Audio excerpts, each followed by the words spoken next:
대선 특집이죠. 네, 미국 대선 특집입니다. 저번에 인생 이야기 요즘에 이제 메인 컨텐츠가 됐죠. 네. 심층 토크 심층 시간. 토크. 오늘은 이제 또 저희 이제 주종목 정치 얘기로 조금 해볼까 하는데요. 사실 저희가 정인상에서 정치 얘기를 좀 심층적으로 다뤄서 한 적이 없지 않나요? 그렇죠. 네. 좀 상대적으로 덜 민감한 이제 미국 정치 그쵸. 이슈가 네. 최근에 큰 게 하나 있었기 때문에 도널드 트럼프 전 대통령이죠. 미국 47대 대통령 그렇죠. 당선이 되었습니다. 네. 그래서 이제 당선까지의 과정 그리고 당선 이후의 미국 상황이라든지 한국의 상황 뭐 이런 거에 대해서 저희가 다층적으로 얘기해 보면 좋지 않을까. 일단은 뭐 요즘 이제 심층 토크 방식을 좀 그대로 따라가 보는 게 좋을 것 같은데 일단 한 줄평. 네. 한 줄평. 미국 대선 한 줄평. 조땜과 망함의 대결에서 망함이 이겼다. 저는 뭐 이렇게 표현하고 싶네요. 미국 국민들은 미국이 다시 위대해지기를 원하고 있다. 네, 일단 뭐 이렇게 한 줄평 맞췄는데 사실 이번에 트럼프 대통령 당선이 상당히 재밌는 부분들이 좀 많은 것 같아요. 어떤 점에서? 일단 첫 번째로 재선에 실패했던 대통령이 그 다음 선거에서 당선된 사례가 이제 19세기 이후로 처음 있는 사례라고 하더라고요. 오, 그래요? 네, 그래서 사실 그런 점에서 굉장히 이제 조금 재밌다라는 점이고, 퐁당퐁당이라고 그렇죠, 하죠. 그렇죠. 네. 이제 퐁당 대통령, 네. 최초의 퐁당 대통령이라고 할 수 네. 있고, 그리고 두 번째는 이제 트럼프 대통령이 45대 대통령이었나 그랬잖아요. 네. 이제 직전 16년도 선거에 당선돼가지고 트럼프 행정부 1기를 봤을 때 45대 대통령인데, 근데 이제 46대가 바이든이 됐고, 그렇죠. 47대 이번에 당선이 되셨는데, 그러면은 이제 트럼프 대통령은 45대, 47대 대통령인 거잖아요. 그렇죠. 근데 이제 미국 역사에서 정말 전무후무한 사선 대통령, 네. 프랭클린 루즈벨트 대통령은 사선을 했는데도 불구하고 그냥 연달아 연임을 하셨기 때문에 네. 그냥 32대인가 3대 대통령으로 남아있거든요. 네. 그래서 백악관에는 루즈벨트 대통령 사진이 딱 하나만 걸려있단 말이에요. 오. 근데 트럼프 대통령은 45대랑 47대잖아요. 네. 그래서 백악관에 트럼프 사진이 하나만 걸릴 것인가, 혹은 바이든 양 옆에 두 개 사진이 붙을 것인가. 사실 그 부분도 좀 주목해볼 만하지 않을까. 근데 이거는 네. 하나만 붙지 않을까요? 근데 어쨌든 퐁당을 해가지고 한 거잖아요. 네. 45랑 47 이렇게 하신 건데, 그럼 어쨌든 간에 명목상으로는 근데 대수를 두 번에 하신 거란 말이에요. 그러면 손민석이네요. 송민석 대표도 이제 퐁당 대통령이잖아요. 퐁당 대표이시잖아요. 이제 1대 하고 2, 3대 하시고 4대가 지금 4대시죠. 4대 그래서 사실 그런 부분들에서 이번엔 트럼프의 당선이 좀 재밌는 포인트들이 있었다. 그러면 일단 그 얘기를 좀 해봐야겠네요. 저희가 뭐 미국 국민은 아니지만 네. 이제 지지하는 후보를 좀 저는 일단 둘 다 지지한다고는 할 수 없는데, 네. 근데 그냥 한국 사람 입장에서 누가 돼야 좀 더 우리나라에 괜찮은 이제 그런 결과가 될 것인가라는 점에서는 카멀라 해리스가 되기를 조금 바랬습니다.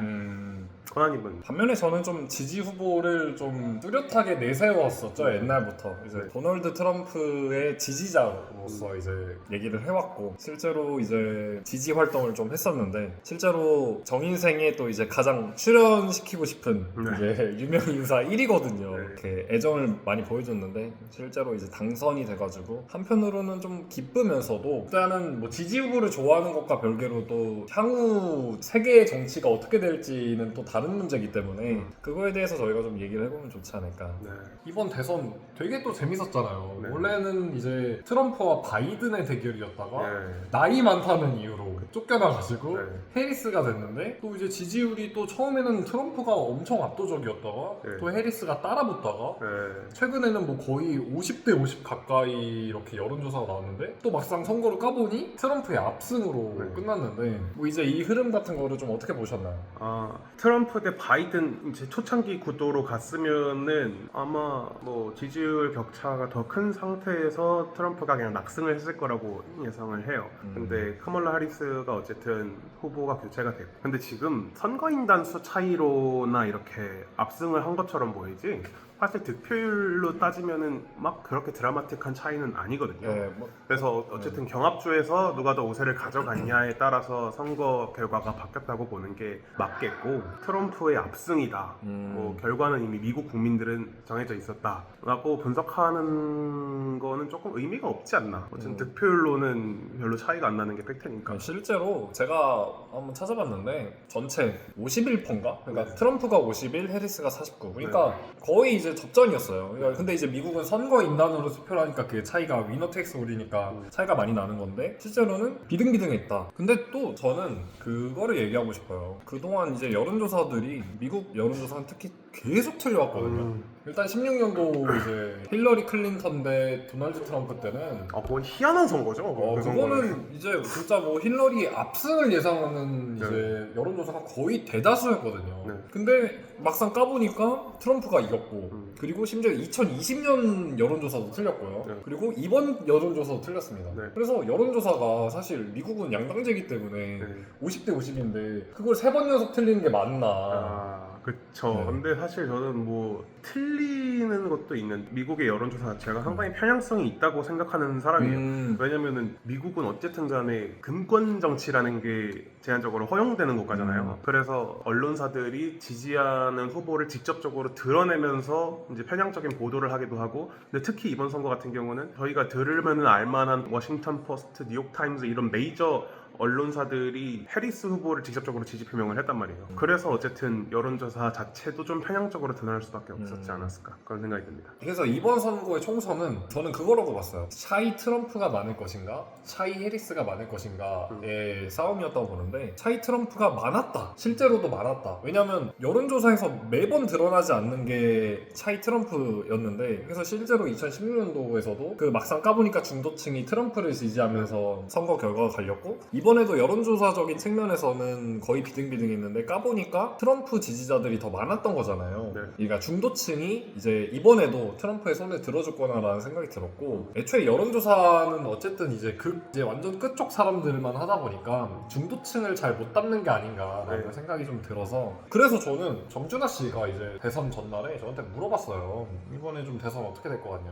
근데 이제 그때만 하더라도 막 이제 해리스의 신승을 조금 예상하는 이제 여론조사들이 막 나오기 시작했는데, 저는 이번에도 조금 샤이 트럼프가 있을 것이다라는 희망으로, 근데 나는 이번에 조금 싱겁게 트럼프가 이길 것 같다라고 실제로 정준하 씨한테 얘기를 했는데 네. 예상대로 좀 들어맞아가지고 네. 기분이 좋았습니다. 네. 이번 대선에 이제 어떻게 보면 키포인트가 뭐라고 생각을 하셨나요? 저는 그거라고 생각을 했습니다. 바이든이 이제 해리스로 교체돼가지고 그 해리스가 민주당의 대선 주자 역할을 잘 해냈냐, 결과론적인 측면이지만 좀 여러모로 아쉬웠다. 생각해보면 해리스는 상원의원이 16년도인가 한 번 하고 정치 데뷔를 한 지 얼마 안 된 검사 출신 사람이거든요. 그러니까 사실 대중적인 인지도가 애초에 부족했어요. 네. 애초에 부족한 상태에서 바이든이 내려가고, 그때에서야 이제 해리스가 올라갔는데, 이제 어떻게 보면 대선을 3번이나 경험한 트럼프를 상대하기는 좀 어려웠다. 애초에 오히려 여론조사들이 저는 비등비등하게 나오는 게 좀 신기할 정도로 이번 대선은 굉장히 쉽게 끝날 거라고 예상을 하고 있었는데, 이렇게 비등비등하게 나와서 조금 그게 이례적이라고 좀 생각을 하고 있기는 했습니다. 그리고 실제로 이제 그 민주당에서도 역대 가장 많은 선거 자금이 들어간 선거라고 하더라고요. 근데 그런 거 치고는 너무 표를 못 받은 게 아닌가. 경합주들을 지금 아직 물론 집계가 되고 있는 상황이긴 하지만 다 졌잖아요. 끝났죠. 지금 7주를 다 못 얻는 거 보면 애초에 대선 주자 감이 아니었다. 근데 뭐 맞죠. 예. 그 말씀이 맞죠. 어쨌든 되게 급박하게 후보 교체가 됐고, 그 후보 교체가 된 사람도 카멀라 해리스가 사실 말씀하신 대로 어떤 정치적인 인지도라든가 지명도가 조금 떨어지는 사람이었잖아요. 현직 부통령이 그 다음 직후 대선에 나가가지고 대통령으로 당선된 사례가 거의 없다고 하더라고요. 옛날에 뭐 리처드 닉슨도 그 직후 대선에 나간 게 아니라 그 다음 대선에 나가서 당선된 거고, 바이든 대통령도 마찬가지고. 그래서 애초에 조금 기울어진 운동장에서 싸움을 한 거는 맞죠. 네, 근데 어쨌든 계속해서 여론조사상으로 접전이 일어난 거는 바이든 후보 교체로 인한 어떤 또 다른 역풍이었던 거죠. 네, 그래서 조금 재밌게 보지 않았나 과정을. 어쨌든 또 재밌는 게 트럼프는 이제 2번의 여성 후보와 싸워서 이긴 이제 2번의 여성 대통령을 막은 이제 후보가 됐고, 그 해리스 후보는 이제 첫 여성 대통령이 될 뻔한 기회였자 첫 번째 유색인종 대통령이 될 뻔한 기회였는데, 그거를 좀 놓친 게 아닌가 싶고, 저는 또 뭐 이것도 결과론적인 측면인데 해리스가 인종성을 조금 명확하게 했으면 유리하지 않았을까. 처음에 분명히 아시아인이라고 했다가 그래가지고 나중에 자기 흑인이다 라고 했는데 트럼프가 그거를 좀 또 집요하게 공격했거든요. 뭐 해리스 흑인 아니다. 근데 이제 그게 되게 잘 통했다. 이제 유색 인종에 대한 지지를 많이 민주당이 가져갔어야 되는데 그거를 못 가져간 게 또 크지 않았나. 아, 근데 사실 카멜라 해리스는 지금 다시 생각해 보면은 정말 이 사람은 태생적으로 미국에서 정치를 하기 위해 태어난 사람이다 라고 생각. 그 사람의 어떤 인종적 특성이 굉장히 복잡하잖아요. 아시아계도 섞여 있고 뭐 아프리카계도 섞여 있고 그쵸. 또 뭐 그러다가 또 그러면서 또 네. 이제 계층은 또 엘리트층으로 분류되기도 그쵸. 하고. 근데 또 여성이야.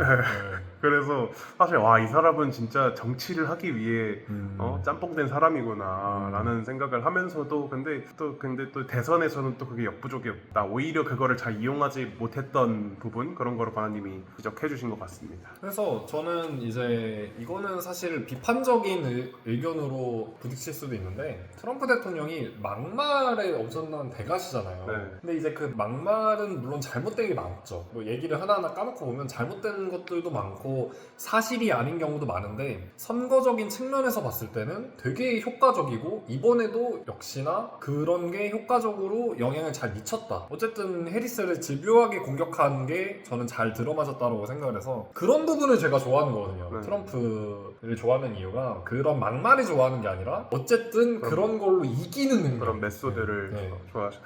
근데 저는 사실 그 트럼프가 선거 치러지기 며칠 전인가 트럼프 캠프에서 어떤 코미디언이 지지 연설 하는데 네. 푸에르토리코인들은 네. 다 쓰레기다라는 발언을 해가지고 와 이거는 조금 파장이 있겠다. 네. 뭐 위스콘신인가 어떤 경합주의 푸에르토리코 인종 비율이 꽤 된다고 들었는데 아 그러면 여기서는 사실상 끝났겠다라고 생각했는데 거기서 또 이제 바이든 대통령이 맞받아쳤잖아요. 네. 그 내용을. 아 진짜 쓰레기는 푸에르토리코인들이 아니라 네. 트럼프의 지지자들이다 라는. 그래서 오히려 그 이슈를 바이든 측에서 해명하는. 네, 그러니까요. 네. 그래서 백악관에서 그 해명을 막 네. 하는데 아 그거는 뭐 해석을 너네가 잘못한 거다라고 네. 막 해명을 하는데 와 저는 그 바이든의 그 말을 들은 해리스의 표정이 눈에 선이 보였습니다.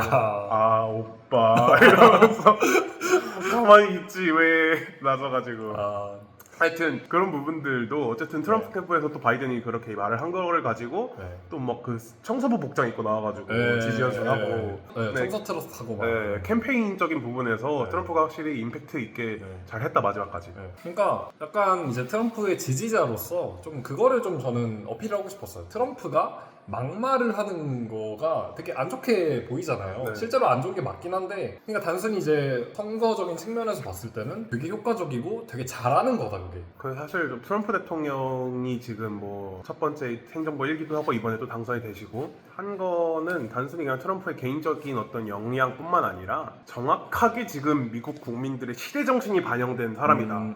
라고 어쨌든 지금 미국에서 굉장히 문제가 많이 되고 논의가 많이 되고 있는 게 반피시주의라든지 어쨌든 그런 부분들이 있잖아요. 네. 그런데 이제 트럼프가 그런 미국인들이 속내에서 막 긁고 있는 어떤 반피시주의라든지 혹은 반지성주의 이런 부분들을 정말 그냥 허심탄회하게 그냥 입 밖으로 내뱉는 사람이잖아요.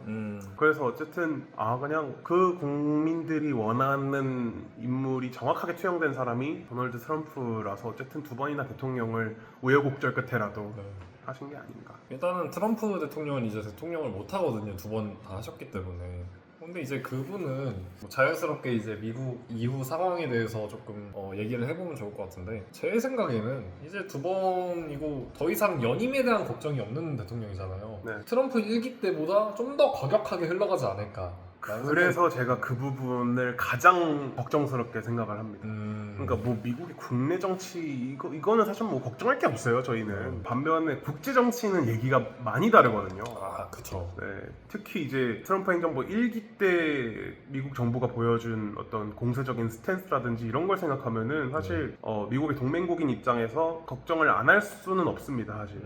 걱정이 많이 되죠. 일단 당장 얘기해볼 게 이제 우크라이나 러시아 전쟁인데 네. 일단 젤렌스키 대통령 입장에서는 지금 끝났죠. 네, 상황이 많이 안 좋다라고 네, 생각을 하고 있을 텐데 트럼프 대통령이 계속 이제 입에 이제 달고 살았던 말이 우크라이나 러시아 전쟁 내가 취임하면 24시간 내에 끝난다. 네, 전화 한 통이면 전쟁 끝난다. 네. 그리고 그 당선 그 네. 축하 연설에서도 네. 그 말했을 막 아니 내가 대통령 됐으면 전쟁은 안 일어났다. 네. 아니나 다를까 또 그런 말씀 하셔가지고 네. 사실 젤렌스키 입장에서는 지금 상당히 많이 불리해졌다. 난처해졌다 입장이. 근데 이제 또 그 단순히 이제 우크라이나 러시아만의 관계를 볼 게 아니라 그 뒤에 있는 EU도 또 보려 하거든요. EU 네. 뭐 얽혀 있는 뭐 나토 그쵸. 문제라든지. 그러니까 어떻게 보면 지금 우크라이나 러시아 전쟁으로 나토의 중요성이 엄청 강화된 상태이잖아요. 네. 그러니까 지금까지 나토에 가입 안 했던 국가들도, 그러니까 중립을 지켰던 국가들도 나토에 들어가고 있는 입장에서 나토를 어떻게 보면 혐오한다고 할 수 있는 트럼프가 올라가 버리면서 이게 또 어떻게 흘러갈지 굉장히 이제 또 재미있게 흘러갈 것 같다라는 생각이 듭니다. 그래서 지금 아마 전 세계적으로 뭐 외교부들이 많은 발등에 불이 떨어졌을 겁니다. EU 같은 경우는 지금 뭐 트럼프가 아마 파리 기후 협약도 탈퇴하게 줬도. 그리고 이제 이란이랑도 사이 이제 또 이제 또 나락가겠죠. 뭐 이제 우리나라 얘기로 넘어오자면은 네. 또 이제 당연히 방위비 분담금 그쵸, 이야기가 네. 밤새시 나올 거고. 제가 알기로는 방위비 분담금을 이번에 갱신을 갱신을 했어요. 이게 이제 동결하겠다. 그래서 이제 사실 협상은 조금 뭐 천천히 진행될 가능성이 크긴 한데 어쨌든 지금 트럼프 행정부에서 다음 협상에 대해서 분명히 얘기가 나올 거란 말이에요. 그렇죠. 그래서 우리나라 정부가 이거는 대처를 잘했다고 생각하는 게 트럼프가 대통령이 되기 전에 빨리 쇼부를 쳐놔야 된다. 이런 스탠스로 갔겠죠, 당연히. 그쵸. 그래서 사실 그거는 참 대응을 참 잘했다, 빠르게. 근데 어쨌든 간에 트럼프가 당선된 상황이고 다음 협상에 대해서 분명히 얘기가 나올 거고 그런 부분에 대해서 우리 정부가 또 어떻게 아마 우리나라 또 정권 교체가 될 가능성이 크죠. 죄송합니다. 이거 한국 정치로 넘어가는 거예요. 죄송합니다. 네, 한국 정치로 넘어가도 저는 네. 지지하는 후보가 있습니다. 저도 있기 때문에. 예. 제가 알기로는 같은 걸로 그래요? 어디 네? 어디 지지하는? 그냥 말씀드려도 되나요? 아이고 이거는 그 자르는. 그래요? 저는 근데 저번 선거 때 왜 저쪽에서 하셨잖아요, 일을. 근데 이제 그거는 이제 그때 당시에 정권의 국내 정치 네. 상황이 그렇게 될 수밖에 없었다라는 거를. 하여튼 네. 이제 차기 다음 정부와 네. 그리고 또 지금 트럼프 행정부 간의 케미스트리가 또 얼마나 기대가 되기도 합니다. 어떻게 될지가. 이번 지금 케미스트리는 기대가 안 되나요? 지금 케미스트리 그러니까 사실 지금 일단 축하 전화도 그 네. 12분 동안 했다고 들었는데. 근데 저는 지금 윤석열 대통령은 상당히 난처할 거다라고 생각을 합니다. 이번 정부에서 계속 밀고 왔던 또 외교적인 방향이 네. 한미일 삼각동맹이라든지 그렇죠. 어떤 한미 간의 우호를 강화하는 그 그쵸. 동맹을 어떤 계속해서 강화하는 스탠스를 갖춰왔는데 지금 일본도 의회가 지금 뒤집혔고 그렇죠. 기시다 내각도 어쨌든 바뀌었고 네. 또 미국도 정권이 바뀌었어요. 심지어 그쵸. 바뀐 대통령이 어떤 미국의 보호주의 이런 네. 거를 조금 우선시하고 동맹들을 등한시하는 그렇죠. 그런 스탠스를 돈으로 보죠. 네, 그거를 또 공약으로 내건 사람이 당선이 됐으니까 윤석열 대통령 입장에서는 아마 지금 머릿속이 굉장히 복잡할 겁니다. 왜냐면 근데- 지금 국내 정치적으로도 지금 네. 굉장히 혼란스러운 상황이고 네. 다른 나라에서는 계속해서 정권 교체가 일어나고 있고 네. 그래서 사실 지금 윤석열 대통령이 초창기에 그려왔던 어떤 대외적인 전략이랑은 완전히 그려왔을까요? 그렇게 생각은 안 하는데 네. 어쨌든 그 외교 당국자들은 네. 그려왔을 거 아닙니까? 그렇죠. 근데 그런 방향이랑 지금 굉장히 180도로 흘러가는 그런 상황이라 그래서 사실 머리가 굉장히 복잡할 겁니다. 외교 당국자들 입장에서는. 해리스가 대통령이 됐다면 트럼프 때보다는 그런 정치적인 혼란이 좀 덜했을 거라고 생각을 해요. 어떻게 보면 바이든 2기이기 때문에. 근데 이제 트럼프 시절 때 워낙 국제 정치가 재밌는 사건들이 많았잖아요. 뭐 이제 북미 정상회담도 그렇고, 뭐 이제 나토 관련된 문제도 그렇고, 뭐 핵협약 탈퇴 뭐 이런 거부터 해가지고 굉장히 다양했는데 어쨌든 트럼프 2기가 다시 집권을 하게 되면 또 어떤 정치적인 변화가 있을지 그거는 상당히 좀 기대가 된다라고 생각을 합니다. 그래서 이제 당장 바이든 대통령이 이제 뭐 밀어붙였던 친환경 이슈라든지 이런 거를 트럼프가 뒤집을 것인가 뭐 이런 문제도 얘기해 볼 수 있겠고, 또 요즘에 미국 국내에서는 굉장히 에너지 문제가 늘 화두가 됐었잖아요. 네. 과연 이제 전기차 이런 문제는 또 어떻게 할 것이며, 또 이제 트럼프의 오른팔이 된 이제 머스크 형님이 또 이제 계시기 때문에 일론 머스크는 저는 뭐 갑자기 팬심을 좀 고백을 하자면 대단한 사람이라고 봅니다. 일론 머스크에 대한 평가가 진짜 극명하게 엇갈리잖아요. 희대의 천재다. 아니면 뭐 희대의 사기꾼이다. 근데 저는 일론 머스크는 이 시대에 진짜 최고의 진짜 캐릭터가 뛰어난 최고의 인물이다라고 생각을 하기 때문에 이번 트럼프와 일론 머스크의 조합은 저는 응원을 안 할 수가 없었습니다. 네. 실제로 이제 그 트럼프가 자기 당선되면 일론 머스크 한 자리 준다고 이미 공언을 해놓은 상태였기 때문에 네, 또 그것도 상당히 기대가 된다. 그래서 이제 트럼프가 관세를 10% 매긴다라고 했잖아요. 근데 이제 또 바이든 정부가 처음 들어왔을 때 트럼프 정부가 해놨던 그런 관세나 이런 거를 철회를 안 했단 말이죠. 그래서 저는 사실 트럼프가 되든 해리스가 되든 이런 미국 국내 정치적인 문제는 그 기조가 크게 달라지지는 않았을 것이다. 그러니까 그냥 지금 미국 자체가 미국 우선주의로 흘러가고 있는 건 사실이다. 그러니까 트럼프가 되냐 마냐에 따라서 얼마나 그 흐름이 빨라지냐 둔화되냐의 문제였던 거지 미국 우선주의로 가는 방향 자체는 비슷했을 것이다. 그리고 실제로 트럼프 행정부 1기랑 바이든 행정부 때랑 그 뭐 관세 대중국 정책 같은 거 그런 부분들이 별 차이가 없어요. 오히려 바이든이 더하면 더했지. 사람들이 바이든이 친중 정부다라고 이야기하는데 사실 그 바이든 행정부의 대중국 정책들을 구체적으로 보면은 바이든 행정부를 친중 정부라고 하는 거는 정말 모욕적인 말이다. 오히려 노골적으로 대만 정부 지지하고 이런 그러니까요.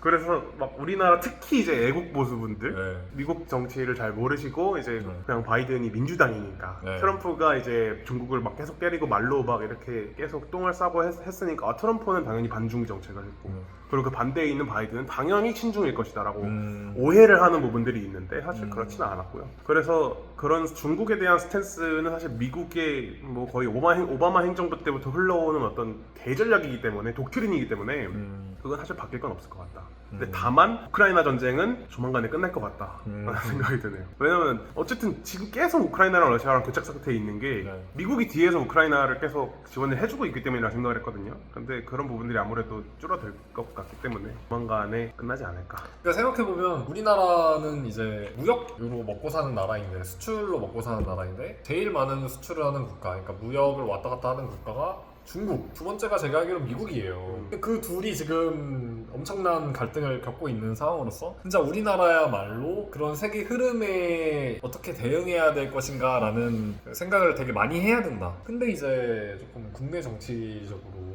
계속 혼란의 시기를 겪고 있다 보니까 우리나라가요? 그렇죠. 네. 혼란스럽잖아요. 혼돈이죠. 네. 혼돈의 카오스이기 때문에 과연 우리나라가 잘 대응할 수 있을까? 일단 저는 전화통화 12분 나쁘지 않다고 봅니다. 해야죠 그거. 왜냐면 이제 그 송민석 씨랑 제가 전화하면 이제 1시간 정도 하는데 12분이면 많이 한 거예요. 물론 통역 껴가지고 뭐 한 4분 정도 빠지고 그러면 뭐 전화해가지고 축하한다. Yo, congratulations. Please make America great again. 그런 얘기 했을 거 아니에요. 그리고 내일 대국민 담화가 하는데 샤라웃 좀 해줄까? 잘해라. 떨지 말고 잘해라. 그런 거 뭐 별로 어려운 거 아니다. 그런 얘기 했을 거 아니에요. 한미 관계는 그래도 워낙 이제 또 윤석열 대통령이 포용성 있는 분이시고 또 관계를 중요시하는 분이니까. 그렇죠. 하여튼 그렇고요. 또 한 가지 저는 또 말씀드리고 싶어요. 참 이 사람이 문제적 남자예요. 도널드 트럼프가. 또 친분이 개인적으로 있으시잖아요. 저는 트럼프라는 사람을 참 안 좋게 볼 수밖에 없는 게 이 사람의 어떤 국제 정치적인 스탠스 이게 참 미국으로서도 참 안 좋은 방향이고 그리고 동맹국으로서도 참 안 좋은 방향이다라고 생각을 해요. 미국이 계속해서 강조를 하는 게 어떤 국제주의적인 동맹국들을 전 세계 곳곳에 뿌려가지고 그 동맹국들을 이용해서 본인들의 국익을 이끌어내는 방향이었는데 사실 그게 굉장히 잘 통해왔잖아요 지금까지. 그렇죠. 너무 잘 통해왔고 그래서 지금 뭐 미국에 대적할 만한 그런 또 다른 강대국이 안 나오고 있는 게 사실이고 아무리 뭐 중국이 뭐 성장하고 있다고 해도 뭐 경제적인 거에 국한된 거지 어떤 대외적인 부분에서는 미국이 너무나 압도적인 위치에 있잖아요. 근데 트럼프에 들어서 그 부분들이 많이 무너졌어요. 다른 나라들이 목소리를 더 크게 내기 시작했죠. 기조 때문에. 그렇죠. 예를 들면은 EU가 특히 그렇고요. 그리고 러시아도 그렇고요. 중국도 트럼프 때부터 뭔가 이게 갑자기 이렇게 됐고 우리나라도 물론 문재인 정부이긴 했지만은 어쨌든 그랬고 그런 부분들에서 미국 입장에서 동맹국들과의 관계가 악화되고 있는 게 안 좋은 거고 그리고 음. 우리 동맹국인 우리 입장에서도 네. 어쨌든 안보에 있어서 굉장히 필수불가결한 게 한미 동맹이라는 건데 그런 부분들이 조금 느슨해지는 부분들 혹은 허점이 생기는 부분들이 당연히 좋을 게 없죠. 우리나라 안보가 미국한테 기대고 있는 게 상당 부분이 있기 때문에 그래서 사실 트럼프의 당선을 좋게 볼 수는 없다. 저는 그래서 트럼프를 좋아하는 거죠. 본인이 왜 좋아하시죠? 그러니까 저는 이제 그 기본적으로 그 약간 가치관 자체가 네. 세계는 흘러가면 흘러갈수록 악화되고 무너지고 안 좋아진다라고 생각을 하는 쪽이 굉장히 약간 어떻게 보면 비관적인 사람이라고 보거든요, 저는. 근데 트럼프가 하는 말이나 이런 기조나 이런 게 딱 망해가고 있는 세계를 보여주는 듯한 느낌이 드는 거죠. 그런 그 지도자들이 나오기 시작하면서 세계는 점점 각자 도생을 하게 되고 점점 더 어떻게 보면 미국이 경찰국가라는 이름으로 묶었던 그런 바운더리를 조금 이렇게 무너지고 있잖아요, 그런 게. 근데 저는 그게 흐름적인 측면에서 봤을 때는 그렇게 가야 되는 게 맞다라고 생각을 하거든요. 그냥 시간이 흘러가면 흘러갈수록 점점 정치는 양극화되고 점점 세계는 서로를 불신하게 되고 점점 사이는 안 좋아지고 그렇게 흘러가야 된다라고 생각을 하는데 트럼프가 거기에 너무 잘 맞는 역할을 해주고 있다라고 생각을 하는 거죠. 그래서 저는 트럼프의 그런 기조나 이런 정치적인 이런 스탠스나 이런 게 지금 흐름에는 그런 지도자가 나오는 게 맞다라고 생각을 하는 거죠. 근데 저는 살짝 반대입니다, 이거랑. 오. 그런 흐름 때문에 트럼프가 나온 게 아니라 네. 트럼프가 이 흐름을 만들었다고 생각하는 주의예요. 이거는 저랑 완전히 달라요. 네. 그래서 저는 사실 김태형 씨가 트럼프가 나왔기 때문에 그런 다른 국가들의 목소리가 높아지고 이렇게 이게 균열이 생기기 시작했다라고 얘기하는데 저는 사실 그런 균열이 생기기 시작하니까 트럼프가 미국 우선주의를 외친 거다라고 생각하는 쪽이기는 해요. 저는 구체적인 논리를 들어서 말할 수는 없겠지만 지금 전 세계 곳곳에서 일어나는 어떤 사회적인 문제라든지 정치적인 문제의 대부분의 원인이 도널드 트럼프 행정부에 있다고 생각을 하거든요. 뭐 대표적으로 러시아 우크라이나 전쟁이라든지 이스라엘 전쟁이라든지 이런 것들 그런 생각을 갖고 있어서 그런지 몰라도 그냥 트럼프가 당선이 안 됐으면 하는 바람이 너무 컸습니다, 개인적으로. 어쨌든 결과적으로 도널드 트럼프가 당선이 되면 세계가 더 균열될 거라고 생각하시는 거잖아요. 좋아지진 않을 거다. 저도 정확히 같은 의견이에요. 네. 근데 저는 그게 맞다. 세계는 점점 균열이 생겨야 한다. 그러니까 그거죠. 네. 물론 막 지금 뭐 인류 역사를 통틀어서 뭐 어떤 국가가 뭐 계속 패권을 유지하고 또 그 국가를 중심으로 뭉치고 그러다가 또 균열이 생겨서 흩어지고 이런 역사가 계속 반복되어 왔잖아요. 네. 그래서 그런 흐름 자체는 상당히 자연스럽다고 생각을 해요, 저도. 근데 도널드 트럼프가 그 분열의 시기를 너무나 앞당겼다. 적어도 우리 세대 안에서 그런 일은 조금 늦게 일어날 수 있었는데 네. 이 사람이 등장함으로써 너무나 빨리 갑작스럽게 다가왔다 라고 생각을 하는 거죠. 심지어 2번을 집권하게 되니까. 그러니까요. 근데 저는 이것도 얘기가 다를 수도 있다고 보는데 저는 도널드 트럼프가 집권한 시기가 가장 평화로운 시기였다 생각해보면 그때가 이제 어떻게 보면 한창 평창올림픽 잘하고 있었고 북미 정상회담 잘하고 있었고 어떻게 보면 한국 입장에서는 결과적으로 그때 시기가 좀 더 정치적으로 안정된 시기가 아니었나라는 그냥 개인적인 그냥 주관을 밝히는 겁니다. 근데 그 말은 어느 정도는 일리가 있어요. 왜냐면은 우리나라 입장에서 안정적으로 보였을 수도 있는 게 네.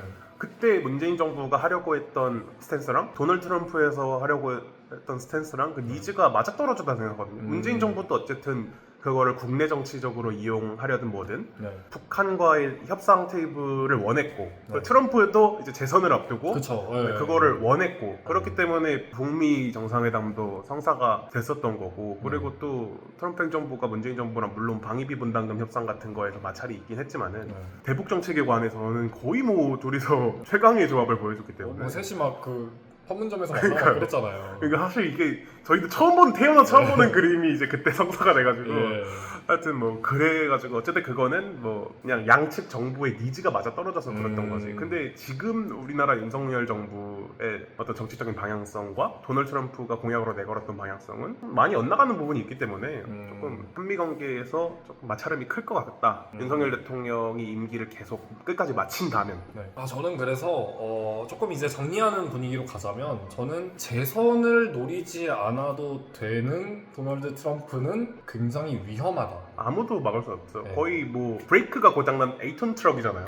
약간 최근에 이제 제가 지옥 찐층 토크를 했었잖아요. 네, 정진수 의장님이 20년 후에 고지를 받았기 때문에 아 세상 좀 깽판 치고 가자라는 이런 생각을 가지고 세상을 망치고 죽었단 말이에요. 약간 도널드 트럼프가 그런 느낌이지 않을까. 나 이제 풀라도 얼마 안 남았고 대선도 너 안 누려도 되고 이제 대통령 사는 재밌게 하면 되는데 세상 한번 깽판 치고 가자라는 느낌으로 해버리면 이거 어떻게 흘러갈지 모른다. 마지막 최종 한 줄평을 남기자면 이번 도널드 트럼프의 집권은 마치 지옥의 정진수 의장과 닮을 것이다.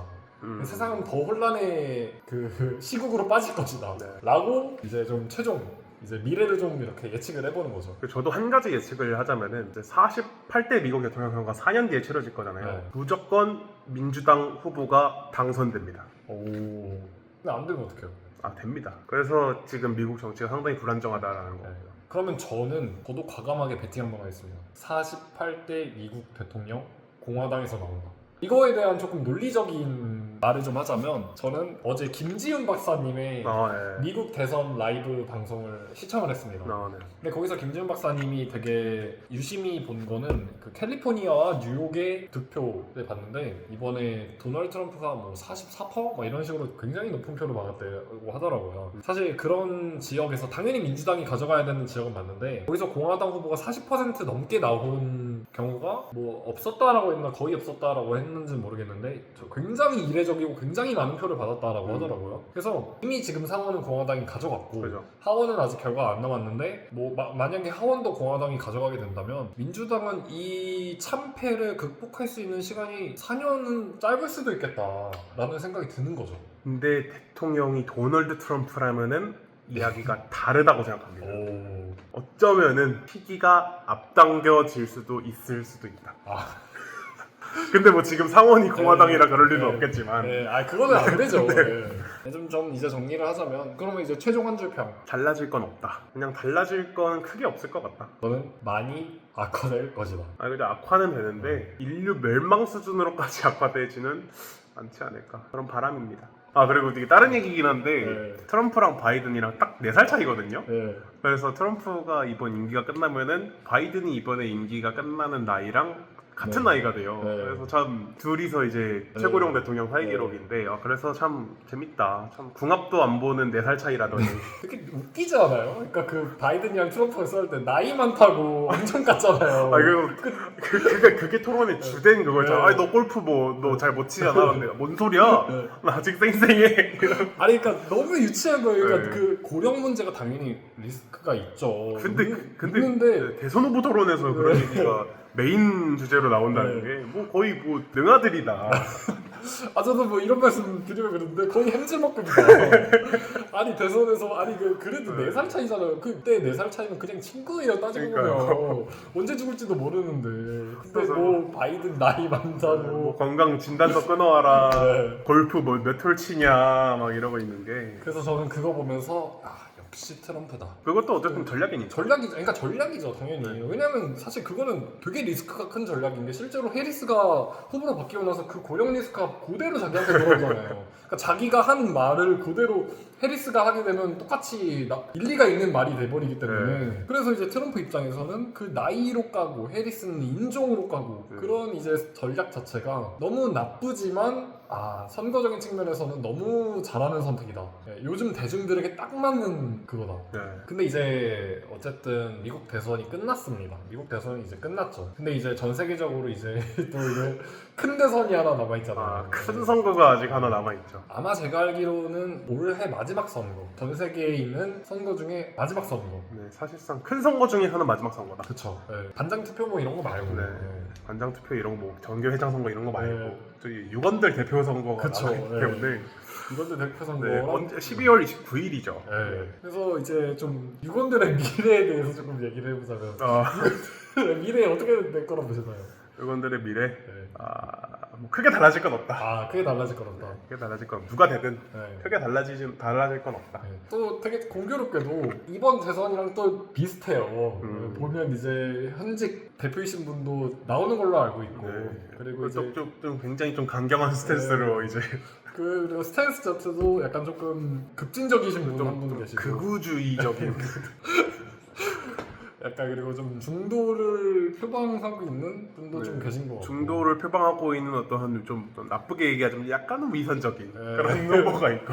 그래가지고 둘 다 이제 그리고 또 몰라요. 제3 후보가 나올 수도 있어요. 뭐 그럴 수도 네. 있죠. 후보가 뭐 2명이 나올지 1명이 나올지 5명이 나올지 모르는 거기 때문에. 네. 그래가지고 유관대 선거가 굉장히 또 향후 국제정치에 국제정치에 굉장히 중요한 영향을 미칠 것 같고, 실제로 북한이 지금 도발을 못하고 있는 이유 중에 하나가 아직 대선이 안 끝났기 때문에. 그렇죠. 네, 아직 선거가 안 끝났기 때문에 네. 좀 그런 걸 자제하고 있는 게 아닌가라는 생각이 드는데, 음. 저는 어쨌든 조금 한 줄 평만 하자면 대표의 역할이 더욱 중요해질 것이다 라고 생각이 들어요. 왜냐하면 유권들이 이제 고정 컨텐츠들이 생기기 몇 년이 안 됐단 말이에요. 뭐 길어야 2년이에요. 네. 이제 정기총회라는 개념이 생긴 건 작년이었고, 네. 그리고 뭐 상반기 정기총회, 하반기 정기총회, 뭐 쿠드컵, 김앤정, 호캉스 이런 고정 컨텐츠들이 생긴 게 얼마 안 됐기 때문에 대표 이제 다음 대표는 누가 될지 모르겠지만 그런 일정들을 어떻게 잘 추진해 나가냐가 굉장히 유권들의 미래를 결정하는 데 있어서 중요한 요인이 될 것이다 라고 생각이 드는 거죠. 저도 크게 달라질 거 없다라고 생각을 하지만 모르는 겁니다. 그쵸. 네. 또 이제 한 분이 굉장히 좀 극우주의적인 네. 스탠스를 가지고 있는 분이시라. 근데 극우적이면서도 개인주의적인 또 성향이기 때문에 이게 굉장히 재미 포인트예요. 그래서 상당히 그분이랑 도널드 트럼프 대통령이랑 유사성이 있다고 보는 거예요. 네. 어쨌든 트럼프 대통령이 표방하는 게 미국의 고립주의고, 네. 그리고 또 이제 저희 유권들 대표 선거에 나오신 어떤 한 분의 스탠스도 어쨌든 어떤 개인의 고립주의이기 그쵸. 때문에 네. 그래서 좀 유사하다. 네. 하여튼 뭐 네. 오늘 네. 거의 정인생 최초 정치 토크. 그쵸, 정치 토크. 이것도 컷 편집이 좀 들어가야 됩니다. 저희가 중간에도 이제 뭐 국내 정치적인 정치적인 얘기도 오늘 이 토크도 한국 정치가 아니라 미국 정치기 때문에 조금 그쵸, 이렇게 그쵸. 제가 이렇게 네. 얘기를 한 거기 때문에. 그리고 이제 또 제가 약간 좀 트럼프를 공개 지지한 것처럼 네. 또 태영님도 그 이제 반 트럼프의 입장을 조금 해주셨기 때문에 나름 중립적인 토크가 아니었나 싶습니다. 네, 그래서 뭐 이제 정인생 구독자님들이 저희가 이런 거 조금 인텔리전트한 네. 토크를 하는 거를 네. 사실상 처음 보셨을 것 같아요. 뭐 능아들에서 뭐 햄질머, 뭐 태영은 뭐 태영의 형님, 네. 뭐 이런 거 보다가 또 뭐 미국 정치 얘기하면 또 이제 저희 그 메이저니까 네. 전공 살려서 토크를 해봤는데 되게 재밌네요. 상당히 재밌고. 근데 저희가 또 생각해보면 대선 때마다 늘 만나가지고 그때 이제 또 송민석 씨 한창 휴가 나왔을 때 네. 저희끼리 얘기해야 되는데 또 혼자 대선 보고 계시고. 그러니까 저희끼리 소소하게 이야기는 하죠. 근데 네. 이제 이거를 촬영한 적은 없잖아요. 그쵸. 네. 그래서 약간 나는 이제 전통이 됐다. 미국 대선 때는 이렇게 모여가지고 같이 대선 토크하는 거 재밌을 것 같습니다. 네. 네. 특히 이번 선거 상당히 재밌었습니다. 네. 그리고 생각해보면 한국 대선 할 때도 저 고진호 씨랑 같이 봤거든요. 그리고 또 저희 호텔 가가지고 투표 전날 저기 선거운동하는 데 같이 갔잖아요. 네. 오늘 자료 영상 많이 들어가야겠네요. 네. 그래서 좀 대선 때만 되면 유권들이 행복해지는 네. 또 이제 주종목이다 보니까 씹을거리가 많아지죠. 그쵸. 확실히. 네. 그리고 아직 유권들 대선도 남아있기 때문에 그쵸. 네. 굉장히 이제 또 재미있는 한 달이 될 것 같습니다. 네. 그래서 정관한 인생 이야기 저희 싱싱 토크 미국 대선 편 여기까지 해보도록 하겠습니다.